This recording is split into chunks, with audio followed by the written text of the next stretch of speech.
The girls on campus were beyond domestic. They were practically domestically abusive. If you were eating anything at all, he'd come right up to you and cheep in your space. Take it, Kat said, tossing a chunk of strawberry soy bar to the fat red squirrel at her feet. She took a photo of it with her phone and sent it to Abel. Bully squirrel, she typed. Abel had sent her photos of his room, his suite at Motec, and of him standing with all 5 of his nerdy Big Bang Theory roommates. Kat tried to imagine asking Reagan to pose for a photo and laughed a little out loud. The squirrel froze, but didn't run away. On Wednesdays and Fridays, Kat had 45 minutes between biology and fiction writing, and lately she'd been killing it right here, sitting in a shadowy patch of grass on the slow side of the English building. Nobody to deal with here. Nobody but the squirrels. She checked her text messages, even though her phone hadn't chimed. She and Abel hadn't actually talked since Kat left for school 3 weeks ago, but he did text her, and he emailed every once in a while. He said he was fine and that the competition at Missouri was already intense. Everybody here was the smartest kid in their graduating class. Kat had resisted the urge to reply, except for you, right?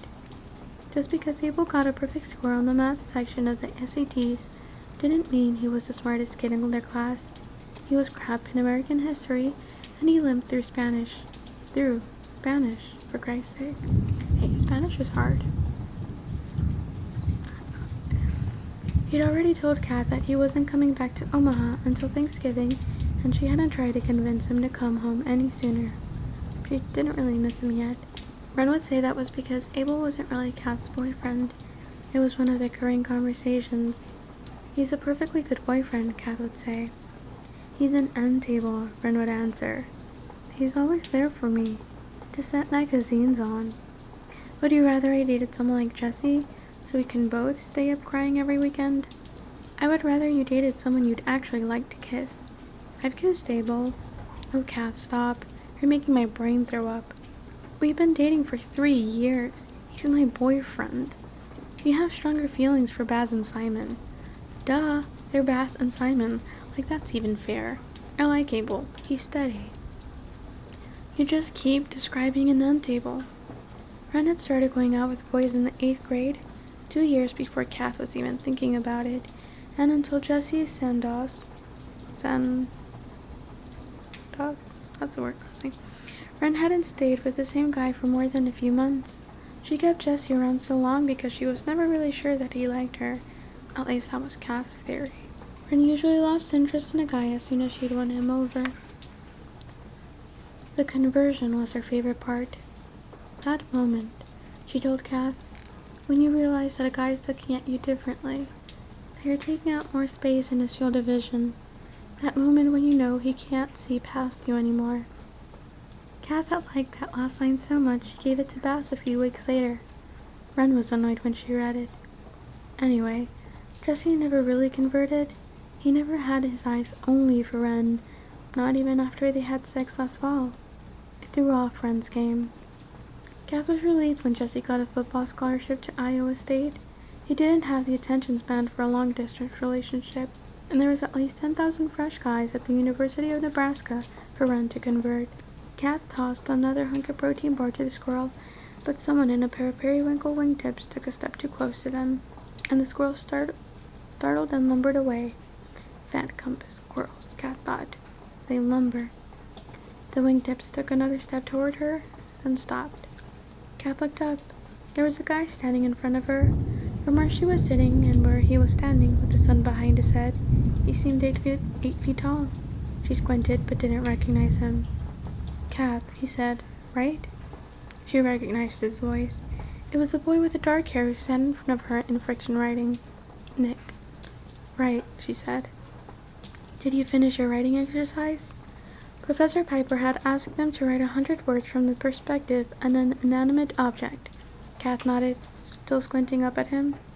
Oh, sorry, Nick said, stepping out of the sun and sitting on the grass next to her. He dropped his bag between his knees. So what do you write about? A lock, she said. You? Ballpoint pen, he grimaced. I'm worried that everyone is going to do a pen. Don't be, she said. A pen is a terrible idea. Nick laughed and Kath looked down at the grass. Do you think she's a little, like, autistic? She should go see a therapist, psychologist. And I don't know, are those the same things? So, he asked, do you think she'll make us read them out loud? Kath's head snapped up. No, why would she do that? They always do that, he said, like it was something Kath should already know. She wasn't used to seeing Nick from the front. He had a boyish face with hooded blue eyes and blocky black eyebrows that almost met in the middle. He looked like someone with a steerage ticket on the Titanic. Somebody who'd be standing in line at Ellis Island, undiluted and old-blooded. Also, cute. But there wouldn't be time in class for all of us to read, she said. We'll probably break up into groups first, he said again like she should know this. Oh, I'm kind of new around here. Are you a freshman? She nodded and rolled her eyes. How did a freshman get into Professor Piper's 300 level class? I asked. Nick raised his furry eyebrows and pushed out his bottom lip, impressed. Do you really think a pen is a terrible idea? I'm not sure what you want me to say now, Kath answered. Do you have an eating disorder? Reagan asked. Kath was sitting on her bed, studying. Reagan was holding onto her closet door, hopping, trying to pull on a black-heeled boot. She was probably on her way to work. Reagan was always on her way somewhere. She treated the room like a way station, a place she stopped between class and the library, between her job at the student union and her job at the Olive Garden, a place to change clothes, dump books, and pick up Levi. Sometimes there were other guys too. Already in the last month there had been a Nathan and a Kyle, but none of them seemed to be a permanent part of Reagan's solar system like Levi was, which made Levi part of Kath's solar system too. He'd seen her on campus today, and walked with her all the way to Old Father Hall, talking about some mittens he'd bought outside the student union. Hand-knit, in Ecuador. Have you ever seen an alpaca, Cather? They're like the world's most adorable llamas, like, imagine the cutest llama that you can, and then just keep going. And they're wool. It's not really wool, it's fiber, and it's hyperallergenic. Reagan was staring at Kath now, frowning. She was wearing tight black jeans and a black top. Maybe she was going out, not to work. Your trash can is full of energy bar wrappers, Reagan said. You were looking through my trash? Kath felt a rush of anger. Levi was looking for a place to spit out his gum. So, do you have an eating disorder? No, Kath said. Pretty sure it was exactly what she'd say if she did have an eating disorder. Then why don't you eat real food? I do, Kath clenched her fist. Her skin felt drawn and tight. Just not here. Are you one of those freaky eaters? No, Kath looked up at the ceiling, deciding that this was one of those times when the truth would be simpler than a lie. I don't know where the dining hall is. You've been living here for more than a month. I know. And you haven't found the dining hall? I haven't actually looked. Why haven't you asked someone? You could have asked me. Kath rolled her eyes and looked at Reagan. Do you really want me asking you stupid questions?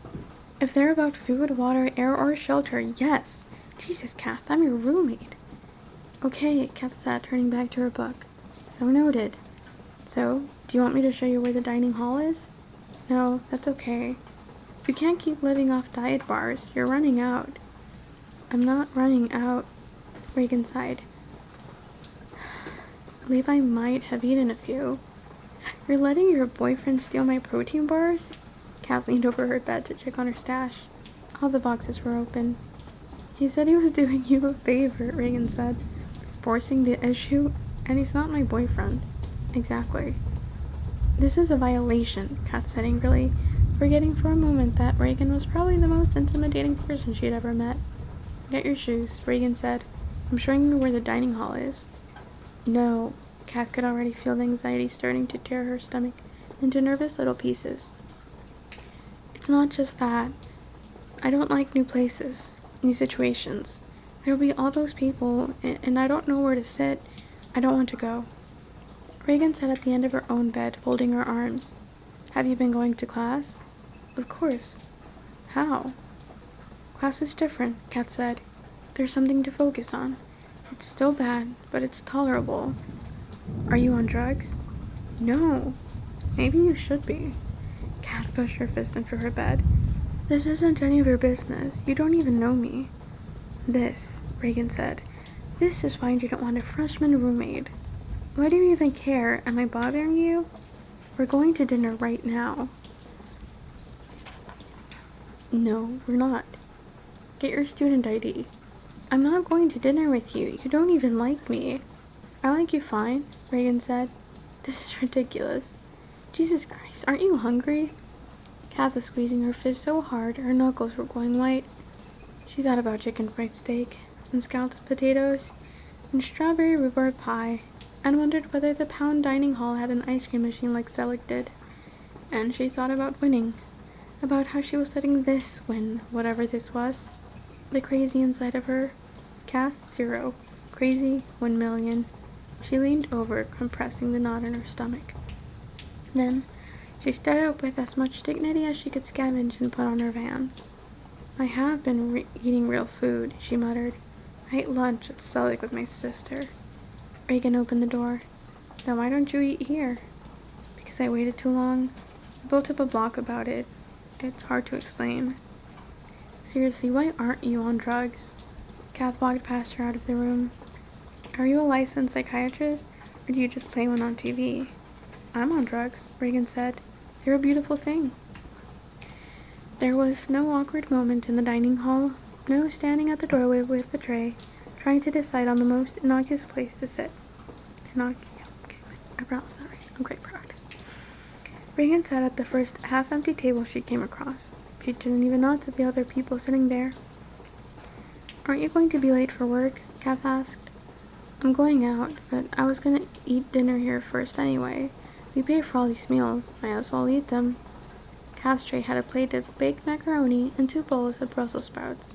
She was ravenous. Reagan took a big bite of pasta salad. Her long hair fell over her shoulders. It was a dozen shades of red and gold, none of them quite natural. Do you really think that I don't like you? She asked with her mouth full. Kath swallowed. She and Reagan had never had a conversation before today, never mind a serious one.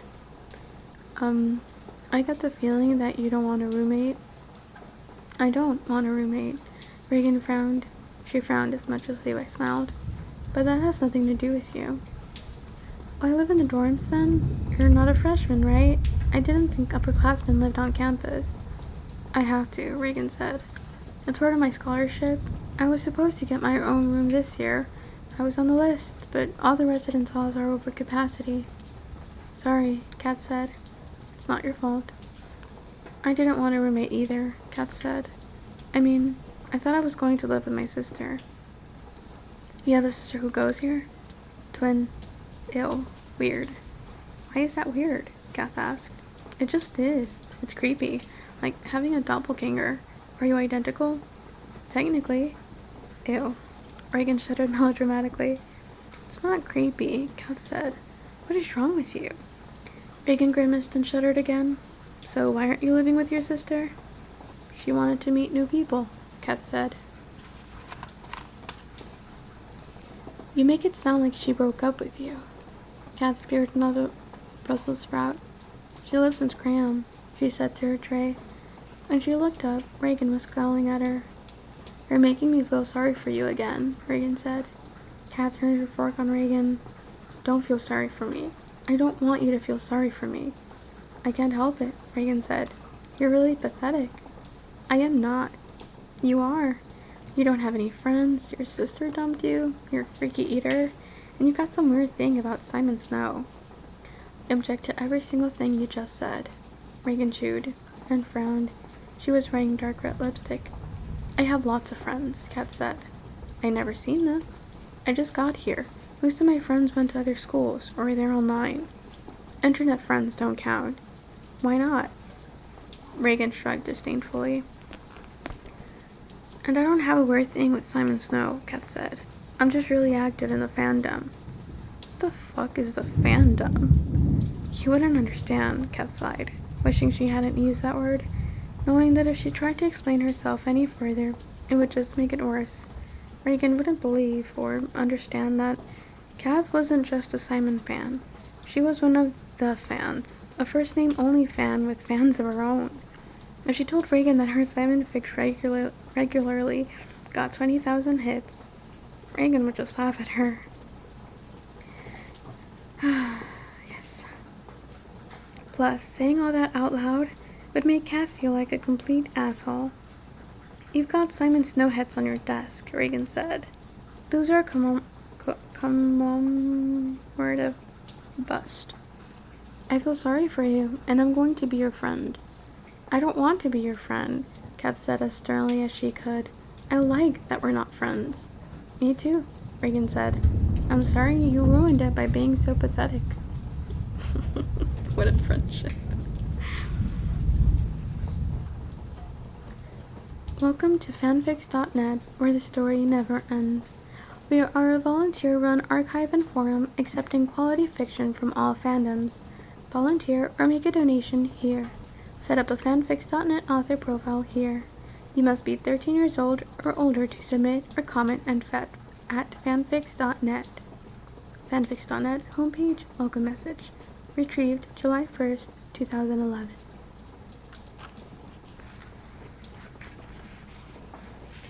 It is very much like a bite-sized book, right? Like, they're pretty chill. I don't really think any of the chapters are like too long.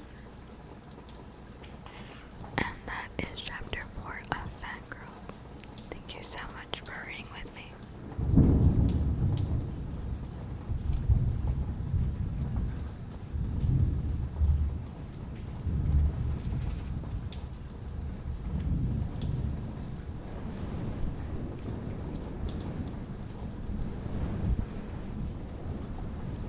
I think we might do some like brushing.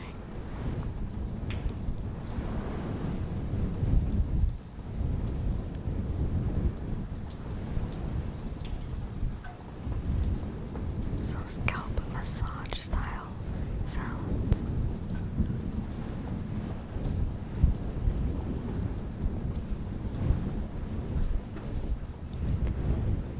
But I'll go ahead and leave the screen dark so you can go to sleep, okay?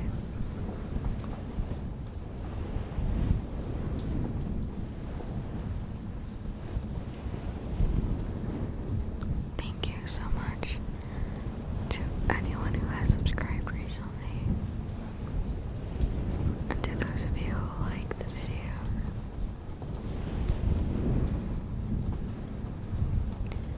And to the few who leaves comments.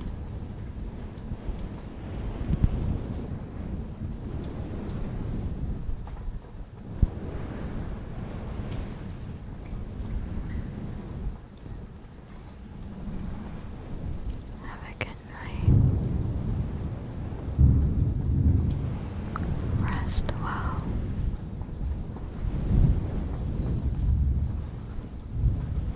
And as always,